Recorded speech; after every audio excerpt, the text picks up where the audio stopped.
Shalom Adonai, vamos estudar agora a quinta perfeição do Salmo 23. Já vencemos alguns pontos mais profundos, alguns mais extensos, alguns slides, algumas aulas demoraram mais que uma primeira. Agora daqui por diante as aulas, os vídeos vão ser bem mais curtos. Só que sempre vamos dar primazia à palavra e sempre as referências bibliográficas. Vamos ler aqui o slide que fala sobre verdes pastos, suprimento perfeito. Volto a repetir, a fonte está ali, Aliviando Bagagem, um livro do Max Lucado. Vamos ler. Os montes à volta de Jerusalém, onde Davi guardava o seu rebanho, não eram verdes e viçosos, ainda hoje eles são pálidos e tostados. Qualquer pasto verde na Judéia é trabalho de algum pastor. Ele limpou o terreno tosco e rochoso, os tocos foram arrancados e os galhos queimados.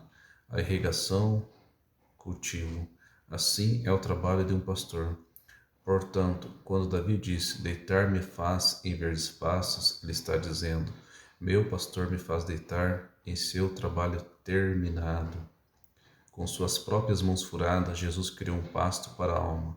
Ele arrancou a espinhosa vegetação rasteira da condenação, desprendeu o imenso seixo do pecado, em seu lugar lhe plantou a semente da graça e cavou tanques de misericórdia. Aqui o slide ele é ilustrativo, é autoexplicativo, e fala do trabalho de um pastor. Ele não andava de lugar em lugar muitas vezes, como um nômade, e não cuidava do terreno, pelo contrário, cada terreno que ele encontrava, ele tinha que plantar, ele tinha que limpar, ele tinha que verificar certinho se não tinha nenhuma uma planta venenosa, tinha que verificar se não tinha as víboras. Posteriormente, aí no próximo slide, nós vamos adentrar num assunto de porquê que o pastor ele jogava óleo muitas vezes em buracos onde estavam as cobras, onde podia alguma víbora ali, alguma cobra sair e picar as ovelhas. Mas vamos se aprofundar somente no suprimento perfeito, que é o pasto, que é símbolo da provisão divina. Vamos ler aqui em Mateus, tá? Em Mateus capítulo 4, versículo 3. E chegando-se a ele, o tentador disse, se tu és o Filho de Deus, manda que estas pedras se tornem em pão. Ele, porém, respondendo, disse-lhe, está escrito, nem só de pão viverá o homem, mas de toda palavra que sai da boca de Deus. Foi a tentação de Jesus, lá no deserto. Bem conhecida a passagem. E essa tentação que Satanás intentou contra Cristo, foi no momento de fragilidade do corpo, das necessidades básicas que Cristo tinha. Estava com fome, estava com sede, e Satanás veio e falou, faz pão aí, já que você é filho de Deus. Vocês não escutaram isso já no momento de dificuldade? No momento, às vezes, da doença. Ah, mas se você é filho de Deus, por que isso acontece? Ah, mas se você é cristão, aí tudo vai dar certo para você. Se você é cristão, você não deve ficar desempregado. Se você é cristão, você não deve padecer necessidades. Essa teologia aí já foi lançada aqui por Satanás. Está aqui. Mateus 4,4. Aí o cristão que conhece a palavra sabe que verdes pastos é o suprimento perfeito, ele fala. Nem só de pão viverá o homem, mas de toda palavra que sai da boca de Deus. E ainda estudando o slide aqui, uma parte que chama muita atenção, ele arrancou a espinhosa vegetação rasteira da condenação. Então todos nós já estávamos condenados ao pecado. Cristo limpou, Cristo nos deixou suprimento, que é a sua palavra, que é a esperança de um porvir. E agora, toda aquela pessoa que serve a Cristo, o bom cristão, ele deve conhecer perfeitamente que os verdes pastos preparado por Cristo é o suprimento perfeito. Porque o efeito, diz que a pior prisão que existe é a consciência de um homem, que às vezes sempre é atormentado por aquilo que ele faz de errado. É interessante quando nós olhamos a Bíblia, vou só abrir o parênteses aqui, quando Jesus estava falando com os discípulos lá, eu acho muito, o apóstolo Pedro, eu sou fã do apóstolo Pedro, não me pareço com ele em quase nada, mas sou muito fã dele. Aí Jesus falou, e vós, quem dizeis que eu sou? Aí uns começaram, você é Elias, você é Moisés, você é João Batista, até que Pedro falou, tu és o Cristo, Filho de Deus vivo. E Jesus imediatamente responde, quem te revelou isso foi o Deus que está no céu, essa revelação. Quando Cristo começou a falar sobre o que aconteceria com ele, sobre a sua morte, depois sobre sua ressurreição, qual foi a reação de Pedro? Não, Senhor, isso não vai acontecer com o Senhor, não. Jesus falou, para trás de mim, Pedro? Não, Pedro, para trás de mim. Jesus respondeu a ele, para trás de mim, Satanás. Então é importante a pessoa sempre se alimentar da palavra de Deus, mas saber que a nossa mente é um campo de batalha. O cristão que observa a palavra, que se alimenta do pasto, de toda a palavra que sai da boca de Deus, ele sabe que o seu defensor é Deus. E é esse o mistério dos verdes pastos e o suprimento perfeito. Sempre está se alimentando daquilo que agrada a sua alma. Porque, abrindo um parênteses aqui, se abrir a programação diária da televisão, como está? É que o pastor Cláudio Duarte, em uma das suas pregações, ele fala, todo dia despejado lixo, lixo e mais lixo, e você fica escutando, você fica vendo, lixo, que são descarregados. Ele até numa das suas pregações, ele fala sobre uma novela, Suave Veneno, que mata bem devagarzinho. Então é isso. A programação hoje, infelizmente, da televisão brasileira, ela também reflete aquilo que o povo quer. Que se a audiência for muito alta, aquela programação permanece. Então, do que estamos nos alimentando nossa alma? E o salmista Davi, quando escreveu o Salmo 23, ele falou do suprimento perfeito, que é somente que Deus provê. Vamos prosseguir? Como ele limpa nossa vida das pedras da dura incredulidade, como ele procura arrancar as raízes da amargura, ele tenta quebrar o duro orgulho do coração humano, que é terra ressequida pelo sol. Depois semeia os grãos de sua preciosa palavra, que se tiver terra para crescer, produzirá ricos frutos de contentamento e paz. Ele a rega com orvalho e a chuva da sua própria presença através do Espírito Santo. Aqui a ação divina, aqui a ação das pessoas da Trindade, que é Deus Pai, Deus Filho e o Espírito Santo, que sempre está, que sempre abre oportunidade, que sempre oferece alimentação perfeita, suprimento perfeito para as suas ovelhas, e que sabe distinguir, discernir, diferenciar aquilo que as ovelhas podem e aquilo que elas não podem. Só que há muitas ovelhas, como eu, que já errei muitas vezes e buscamos alimentação onde não devemos. Buscamos ou procuramos alimentação diferente. E Cristo sempre nos chama a atenção para nos alimentarmos da sua palavra. Prosseguindo, é possível um banquete no deserto? Essa pergunta aí o próprio povo de Israel fez. Por acaso, quando eles intentaram contra o Senhor, está escrito lá em Salmo 78, eles falam, mas é possível que Deus faça um banquete, prepare uma mesa para nós no deserto? E eis a resposta aí, né? Conforto.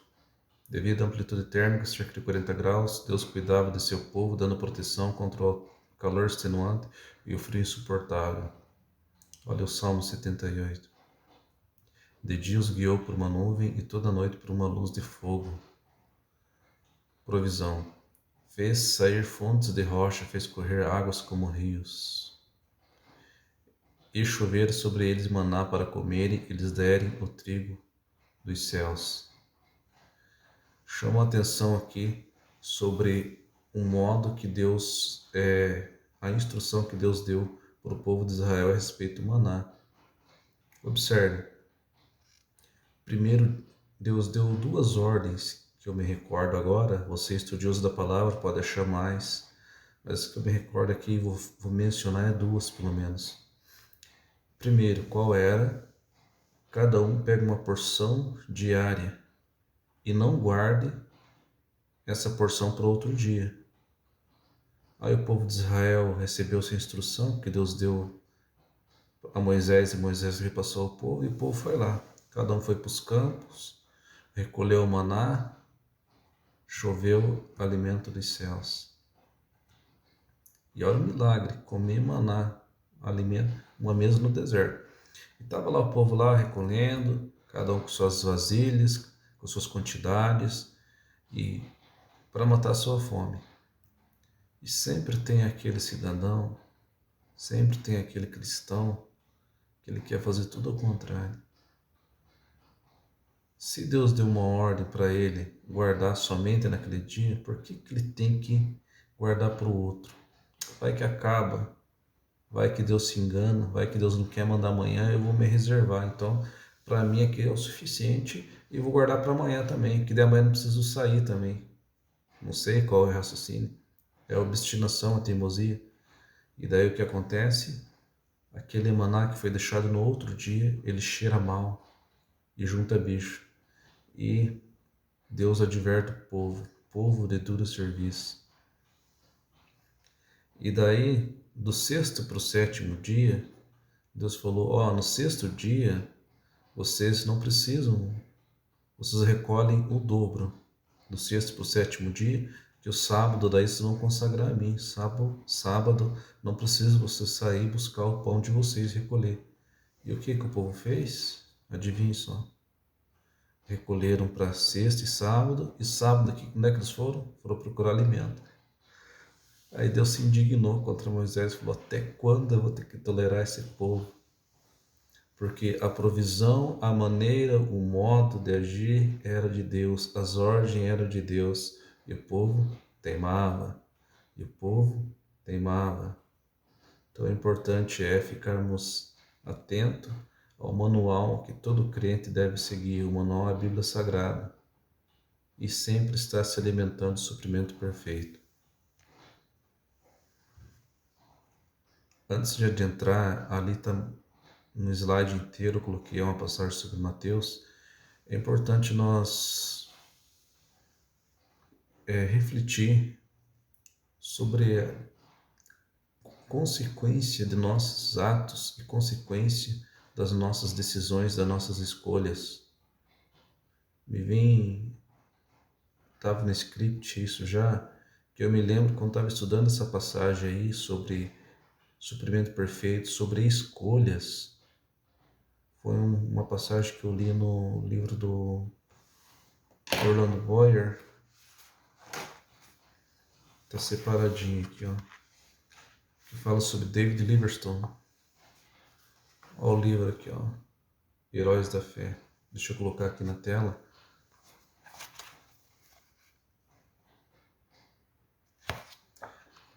Então, recomendo que aqueles que puderem comprar esse livro, é muito bom. Minha adolescência foi marcada por esses homens aqui, ó. Meus heróis na fé. Aqui não está incluso Daniel Bergner, Wingre, Samuel Nystrom, mas certamente foram heróis da fé também que moldaram muito, me moldaram, e toda vez que eu leio essas histórias ainda me emociono. Eu acho de um heroísmo, uma dedicação, uma devoção tão grande que eles tinham. E quando olho para minha fé, eu só peço misericórdia. E quando Deus ele preparou o alimento, preparou o maná, e quando Cristo prepara o campo, prepara os verdes pastos para a sua ovelha alimentar, a ovelha tem a opção de comer ali ou ela se desgarrar do rebanho e comer em outro lugar. Olha o exemplo. Aqui a história fala de David Livingstone, que foi um missionário itinerante na África. Ele formou-se em medicina, era muito estudioso, conseguiu fazer missões na África, ele conseguiu explorar o continente africano, que na época então tinha nos mapas mundos da época, tinha muita região ali que não tinha marcação, era tudo em branco, porque não sabia como que era aquela região. E David Livingstone não somente agiu como explorador, aliás, como missionário, mas também como explorador. Foi ele que descobriu as quedas de água chamado cataratas, cataratas não, Vitória. Olha a heresia, foi Vitória. E ele deu o nome a essa queda de água mais famosa da África em homenagem à sua rainha. E observe que ele foi muito conhecido porque os jornais da época relatavam a sua dedicação, o seu empenho. Ele muitas vezes não tinha amparo de força de segurança, das forças de segurança, porque ele estava num país praticamente que na época era dominado pela escravidão. Todos os povos, os africanos, boa parte deles tinha horror ao ver um homem branco, porque o homem branco era símbolo da escravidão. E ele sempre lutou, teve filhos, casou, evidentemente, a esposa dele acompanhou em um certo momento a sua luta. E quando ele foi sepultado, quando ele morreu, encontraram o Senhor chorando. Veja o que nos conta o livro aqui, ó. Está na página 148. Conta-se que entre a multidão que permanecia nas calçadas das ruas de Londres no dia de um cortejo, deixa eu retroagir aqui. Conta-nos que entre as multidões que permaneciam nas calçadas das ruas de Londres no dia em que o cortejo acompanhava o corpo de David Livingstone, havia um velho chorando amargamente. Ao lhe perguntar por que chorava, respondeu: porque eu e da vizinha nascemos na mesma aldeia, cursamos o mesmo colégio, assistimos à mesma escola dominical e trabalhávamos na mesma máquina de fiar. Mas da vizinha foi por aquele caminho e eu por este. Agora ele é honrado pela nação, enquanto eu sou desprezado, desconhecido e desonrado. O único futuro para mim é o enterro de um beberrão. Aqui é o poder das escolhas, é o poder de escolher o alimento perfeito, que é o suprimento perfeito, ou desejarmos as bolotas dos porcos, que era o que o filho pródigo sentiu. Para ele houve tempo ainda de se levantar, quando ele falou: levantar-me-ei e ter-me-ei com meu pai. Então foi a decisão, um ato de levantar e buscar, mas ele desejou. E quando Cristo ele faz os verdes pastos, como já limos anteriormente, ele trabalha na incredulidade, ele tira tudo aquilo que não presta, tudo aquilo que faz mal, e a perfeição, o suprimento perfeito está na palavra de Cristo, está na palavra de Deus, está na Bíblia Sagrada, que é a nossa fonte de força, é o manual de todo cristão que deseja conhecer a Cristo, que deseja conhecer a Deus e que deseja ser amigo de Deus. E tem uma canção agora, mas eu não vou cantar para vocês. Já que estão assistindo, prometo que eu não vou cantar para vocês. Que ela fala que não existe nada melhor do que ser amigo de Deus, caminhar seguro na luz, desfrutar do seu poder, ter a paz no coração, viver sempre em comunhão. É um hino muito bonito. Muito obrigado por enquanto. Finalizamos aqui esse tópico, verdes pastos, o suprimento perfeito.